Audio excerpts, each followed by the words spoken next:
Hello viewers, welcome to educators.com.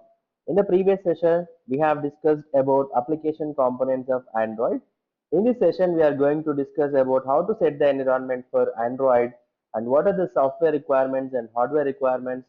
So how to set the environment for Java and how to install the studio and how to create a virtual machine and how to install the updates and all we'll see one by one. The hardware and software requirements for Android application development. So the system requirements or the hardware requirements. So we need a Windows system or maybe Mac or Linux based system, but here I am going to teach you on Windows based system. So just take your Windows 7 or 8 or 10, whatever it is, either 32-bit system or 64-bit system. The minimum requirement is like 2 GB, but 8 GB is recommended for flexible development process. And here the 2 GB of the available disk space is minimum and 4 GB is recommended, like 500 MB for your IDE and 1.5 GB is for your Android SDK and emulator system image. But better to take any of your so drives, create a folder and place them inside that. And you need high resolution 1280 by 800 resolution screen for this. And the software requirements, we need JDK, Java JDK 8 and Android Studio and Intel Virtualization Technology or HAXM is a Hardware Acceleration Manager.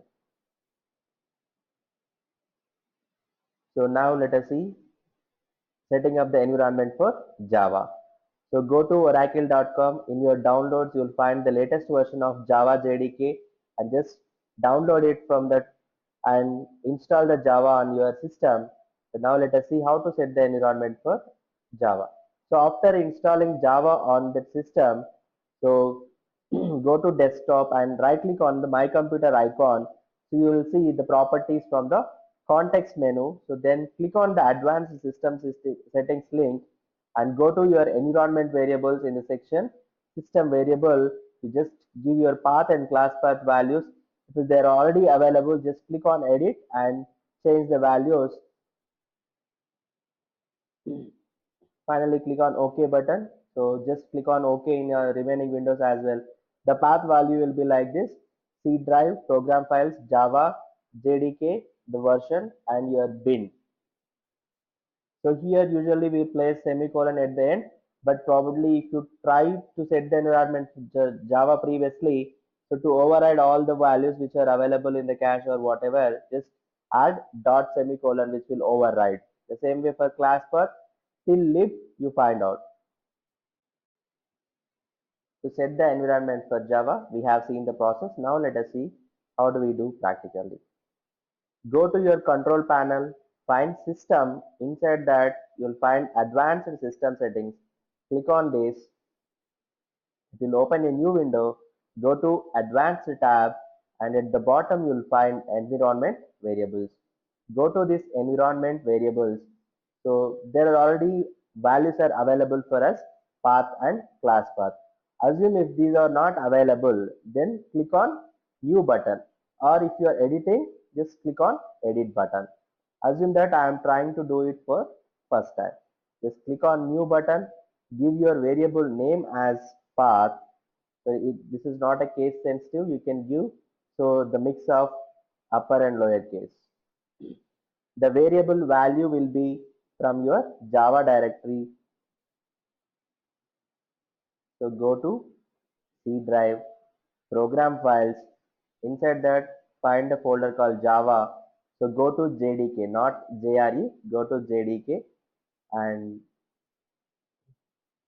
for path, it is still bin. So just capture this, copy this path, and come back to your system properties. Place this here, end with semicolon. But if you are trying to override so any other if available in the background, add dot semicolon. Click on OK button and again one more variable for the user variable we call. These are all user variables. Here it is system variables. Once again click on new button for user variables. Go to this. This variable value will be class path, and the same variable value go to your same process, C drive, program files, Java, JDK. So for path it is bin, for class path it is lib. Just copy this path, come to your system variable, add it here, and with semicolon dot semicolon, click on OK button, again click on OK, and finally click on OK. So now, so the Java environment has been set properly. So now we have done with configuring Java on our system. Next, so start with Android Studio, the official IDE for Android application development. So to download Android Studio, the latest version of Android Studio is Android Studio 2.1. To download the latest version, you go to developer.android.com SDK tab. So you'll find this link, okay, this button on the welcome screen. Just click on that and run the Android Studio, then specify the location for Android Studio where you would like to install that. So specify the location for your Android SDK as well and click on the finish button.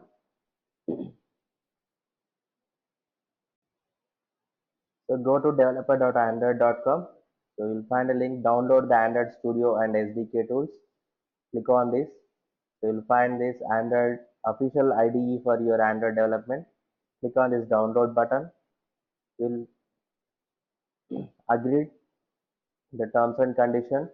Download the Android Studio for Windows. So it will take few minutes to download. Please wait until and unless this should be finished. After successfully downloaded Android Studio, just double click on this and it will be verified for the installer.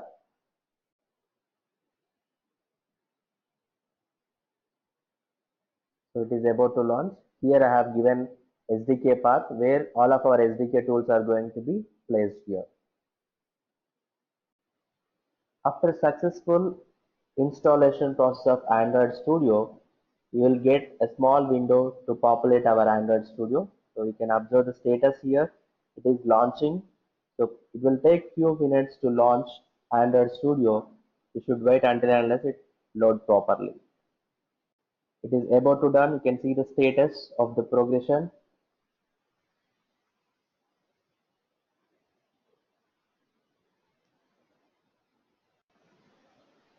After successful launch of Android Studio, you can see the IDE view like this, and on the left hand side you can see the project structure, and in the middle you'll find the code viewer, and on the right hand side you can see the preview mode.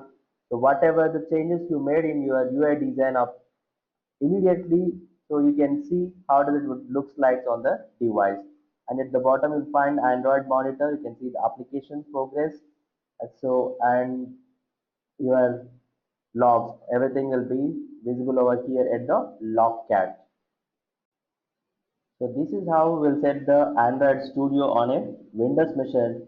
Now let us see how to create a Android virtual device, AVD. To create an AVD or Android virtual device, select AVD manager icon in the menu bar of your IDE. Then immediately it will open a virtual device configuration window. Select your category as phone, and in the form factors you can select whatever you wish, like Google Nexus, Nexus One. So Android ships with predefined devices. You can select any of your device and click on next button.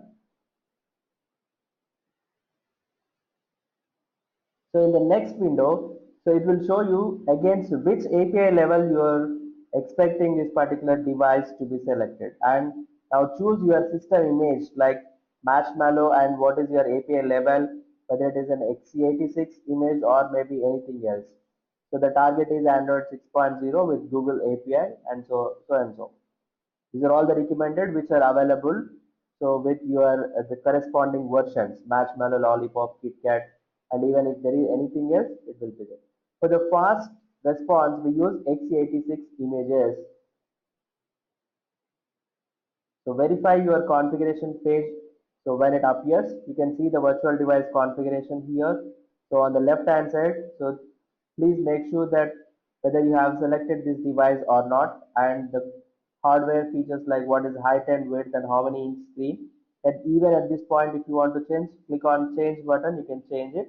And the version name is Marshmallow x86 image. Even you can change at any point of time by clicking on the change button. And now let us see the size and all. Let the scale to be auto, and orientation, default orientation of our phones is like portrait mode only. And just simply finally click on finish button. So this is how we will create an Android virtual device. Now let us see how to install and update SDK and your Android tools. So after setting up your Android SDK, so you just go to your SDK manager to verify and update your tools. For that, so you can go to your file settings and just select appearance and behavior and go to the system settings option, and find click on updates button. Automatically it will show you the list of updated so SDKs and tools wherever you have. This is one way. So if you want to run your SDK manager, we have different ways to launch your SDK manager directly by clicking on the SDK manager icon on your menu bar, or maybe in your Android Studio, go to File, Settings, Appearance and Behavior, and in that go to System Settings and Android SDK. From Android Studio Tools menu, go to Tools, Android SDK Manager. So there are ways to launch your Android SDK Manager. And once you launch your Android SDK Manager, you can see in your settings, appearance and behavior, go to system settings, Android SDK. You'll find your Android location. Please make sure whether it's the same location or not. And you'll find all these like your system tools and what are the different versions available so far. So everything will be provided like this. And the recommended package for your update is like go through with the SDK tools, which has mandate like with the star mark which are required, and the SDK platform tools. And again, please do select whether it is with, so if not with star mark, whether you download or it doesn't download, doesn't make any sense. And SDK platform also which is required, you have to submit. And the system image, so these are all SDK tools, platform tools, and SDK platforms must be up to date according to the so IDE. And the system image like x86 images are preferred, and you should get your Android support library repositories as well, and the Google Play Services SDK and Google repositories as well. So you'll find here SDK manager, simply click on this, it will be launched. On the left hand side, go to Android SDK. Please make sure whether it is at the same location or not, and go to SDK platforms. It will show you which are installed and which are not installed so far. And go to SDK tools tab. Here you'll find all the tools which are there. You must take care all the SDK tools must be up to date, and the support libraries as well. And if there is any Google Play Services library, you must be get updated all these things. So this is how we'll all update and so down install your SDK and tools. So just now we have discussed how to create a virtual device, means Android virtual device to run your Android applications. So without real device, assume you have a real device, you would like to test your application on the device itself. So then we should set our device for the development. Let us see how we do that. So, so enable the USB debugging on your device. So that will be happen through go to settings and you find developer options. So defaultly these developer options will be hidden from Android 4.2 and above versions, because this developer options is useful only for the developers, not for the end users. So they make that as so invisible all the time. So to make it visible or available, so go to settings, about phone, and top and build the number for 7 times. It automatically open your So developer options, just come back and you'll find your developer options. Now set up your system to detect your device. So for that, we should install the driver of that particular USB to identify by the ADB, Android Debug Bridge. And when you connect a 4.2 or higher devices, the computer will populate in a dialog saying that accept this particular RSA key, which is allowed for debugging of an application. So through the connected computer. So just you check it, and so that is how we will set a real device for our development. So thanks for watching this video. Let's catch up in the next session.